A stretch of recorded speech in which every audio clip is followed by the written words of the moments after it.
Hey guys, just thought I'd do a little video on some hand cutting techniques that I use because people seem interested. So I'm working on this Cooper crystal opal at the moment with a very unique pattern.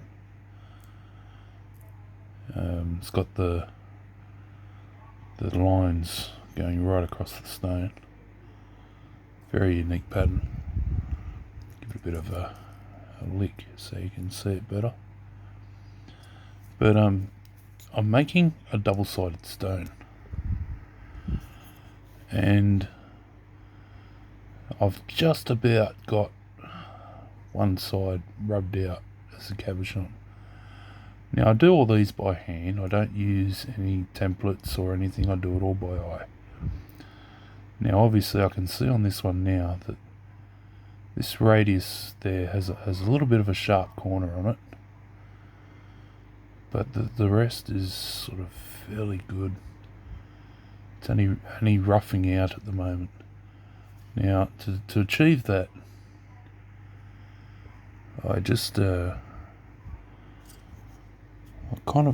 lay the dot down flat on the sandpaper, and I just very slightly kick it up a little bit and start.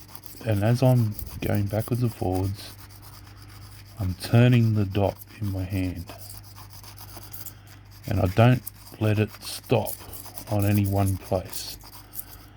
And as I keep doing that backwards and forwards, I'm slowly tilting the dot up to an upright position. And these last few cuts on this piece, don't know if you can see it, but there's a little tiny area in the center of the stone that's slowly been getting smaller and smaller and smaller as I take each cut. And then I'll finish off one side and flip it over and do the other side. Now it's not a perfect oval. It does, it's a little bit egg-shaped, but as I said, it's perils of doing it all by hand. And this technique where I lay the dot down is also how I do my setting edges on my one-sided stones. You just lay it down horizontal with the table and just kick it up just a tiny bit. That's all you need, just to give it that angle of a setting edge. And the key is just to keep it moving and rotating while you're going backwards and forwards. Let me show you what I'm doing there in my hands. I've got the dot on my finger, and that's it. I'm just going backwards and forwards like that as the dot stick rolls through my hand. And backwards and forwards on the paper, tilting it upright as I'm twisting it backwards and forwards. And that's how I get my domes and my radiuses and everything. And I'm going very gently. This is only 240 grit paper. For the bulk of the roughing, I start out with the 80, and then I'll go to 240, and then 400, 600, 800, 1000, 1200, 1500, 2000, 3000, then 5000.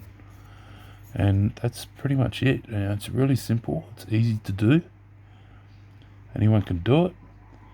Get yourself a practice parcel to start off with that doesn't have any colour, and just practice making cabochons with potch.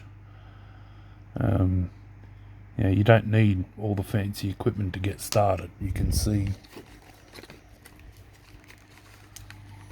all these cuts here, cut after cut, all done by hand. Look at that little Cooper opal there.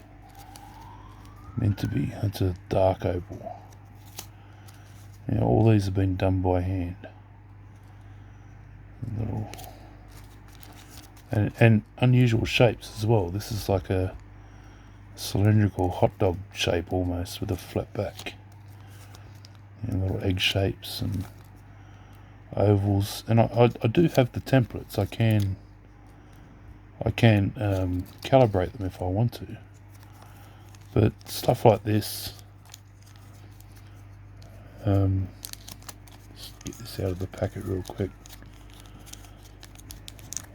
You can see the setting edge on it. Just a very, very slight angle down the side of the stone. That's all you need. This has got a reasonably thin colour bar on top, so the setting edge ratio is a little bit high. There's a lot of edge there to seat the bezel on the, not the bezel, can't think of the right word at the moment, but the frame of the setting, and you just do all your radiuses by eye, and you can see when they're not even, because things stand out. Like on this little meant to be black opal, I can tell that it's not quite even. It bulges out a little tiny bit more on the left hand side, and you'll pick up these little differences all the time. The more you do it, the more you'll pick them up. This one was a free form, so it's not going to be symmetrical, but this is the results of hand cutting. This is the hard work. It can be done. You can do it. I do it. Anyone can do it. You don't need a $5,000 cabbing machine to get started. It's all here, I just sit at my desk and watch movies and hand cut opals.